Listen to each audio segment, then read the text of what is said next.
You're gambling with the lives of millions of people. You're gambling with World War III. You're gambling with World War III.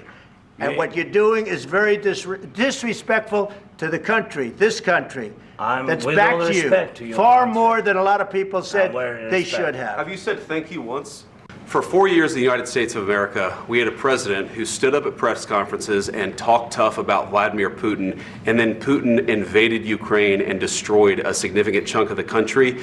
The path to peace and the path to prosperity is maybe engaging in diplomacy. We tried the pathway of Joe Biden of thumping our chest and pretending that the President of the United States' words mattered more than the President of the United States' actions. What makes America a good country is America engaging in diplomacy. That's what President Trump is doing. Can I ask you?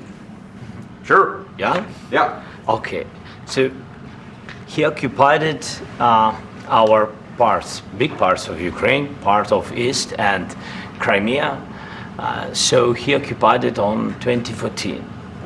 So during a lot of years, so I'm not speaking about just Biden, but those time was Obama, then President Obama, then President Trump, then President Biden, now the President Trump, and God bless, now President Trump will stop him.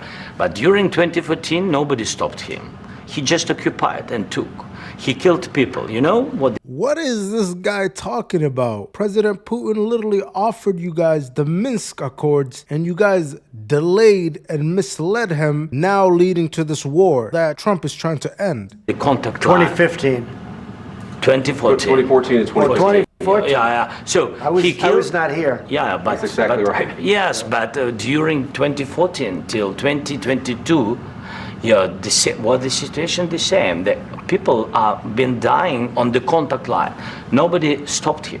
You know that we had conversations with him, a lot of conversations, my bilateral conversation, and we signed with him, me, like a new president. In 2019, I signed with him the deal. I signed with him, Macron and Merkel, we signed ceasefire. Ceasefire. All of them told me that he will never go. We signed him with gas contract. Yes, but after that, he broken this ceasefire. He killed our people and he didn't exchange. This guy literally has to be fact-checked. No, it was Ukraine that broke the Minsk Accords, not Russia. Prisoners. We signed the exchange of prisoners, but he didn't do it. What kind of diplomacy, JD, you are speaking about? What do you mean? I'm talking about the kind of diplomacy that's going to end the destruction of your country. Yes, but if you Mr. President, with respect, I think it's disrespectful for you to come into the Oval Office and try to litigate this in front of the American media. Right now, you guys are going around and forcing conscripts to the front lines because you have manpower problems. You should be thanking the President for trying to bring an end to this conflict. Have you ever been to Ukraine that you say what problems we have? I have been to... Count one. I have actually... What is he implying? That the United States does not have accurate intelligence on what's going on in Ukraine? You have to somehow go to Ukraine to know what's going on? No, we right here watching this know exactly what's going on.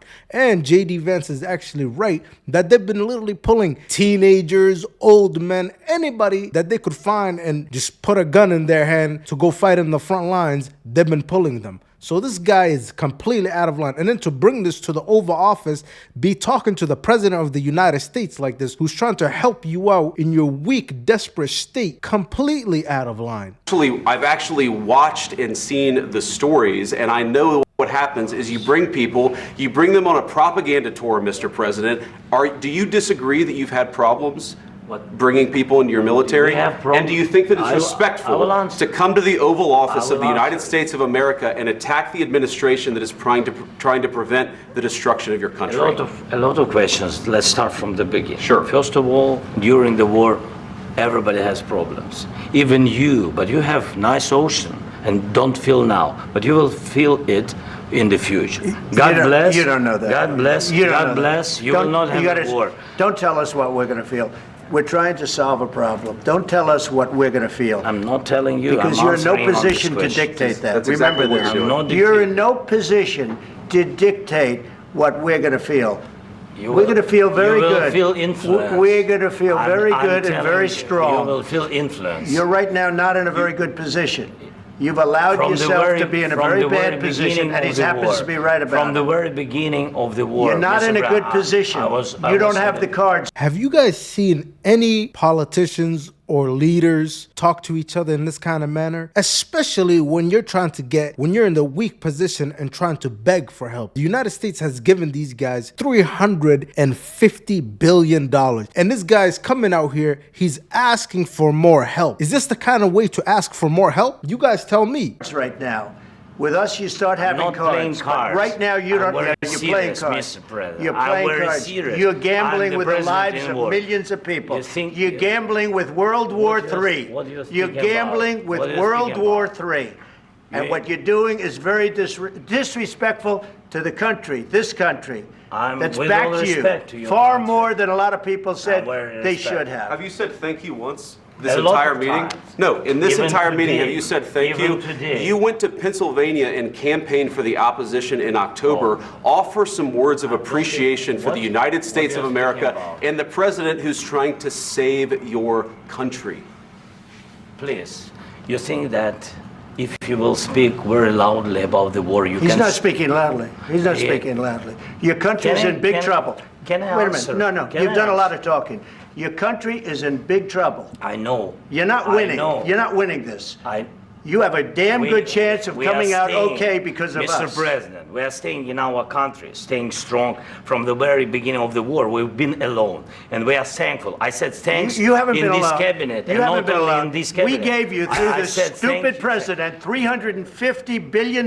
You voted we gave for you your military equipment, and you men are brave, president. but they had to use our military. Yes. What about if you didn't have our military equipment, if you didn't have our military equipment, this war would have been over in 2 weeks. In 3 days, I heard it from Putin. In 3 days, this is something maybe new. less. In 2 weeks, of course, yes. It's going to be a very hard thing to do business like this. Again, I tell you. Just say thank you. I said a lot of accept times that American people. Accept that there are disagreements, and let's Yo, this guy is talking to the president of the United States like it's his wife or something. go litigate those disagreements rather than trying to fight it out in the American media when you're wrong. We know that you're wrong. But you see, I think it's good for the American people to see what's going on. I over understand, there. sir. I think it's very important. That's why I kept this going so long. And look at that. This guy's out here rubbing his nose. Dude, stop doing all the blow, man. This guy is completely unprofessional, man. You have to be thankful. You don't have the cards. Thankful. You're buried there. Your people are dying. You're again, running low on soldiers. Listen, please, you're running Mr. low President. on soldiers. It would be a damn good thing. Mr. And then you tell us, I don't want a ceasefire. I don't want a ceasefire. I want to go, and I wanted this. Look, if you could get a ceasefire right now, I tell you, you take it so the bullets stop flying and your men stop getting killed. Of course, we want to stop the war. But you're saying you don't want a ceasefire. But I said to you, I want a ceasefire. with guarantees. Because you'll get a ceasefire faster than an agreement. Ask our people about ceasefire, what they think. That wasn't with me. For you that wasn't with me. means. That was with a guy named Biden, who was not a smart person. That was with Obama. It was your president. Excuse me. That was with Obama, who gave you sheets, and I gave you javelins. Yes. I gave you the javelins to take out all those tanks. Obama gave you sheets. In fact, the statement is Obama gave sheets and Trump gave javelins. You got to be more thankful. Because let me tell you, you don't have the cards. With us, you have the cards. But without us, you don't have any cards. Let's read some of these comments. Trump would never talk to Putin like this. Must be a nightmare for Zelensky having to deal with these thugs. Yo, this is unbelievable. I sourced this from CNN so you guys could get a different perspective. Ukrainians voted for a comedian and got a leader. Americans voted for the show host and got a clown.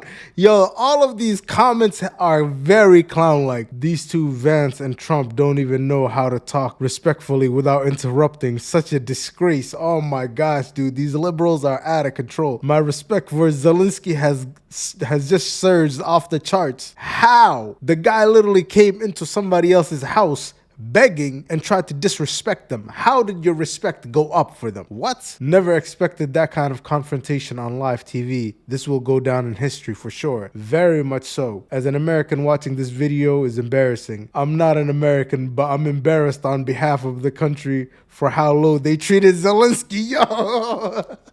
These liberals are absolute clowns, man. Let me know your thoughts down below, guys. It's your boy Scope. I'll catch you on the next one.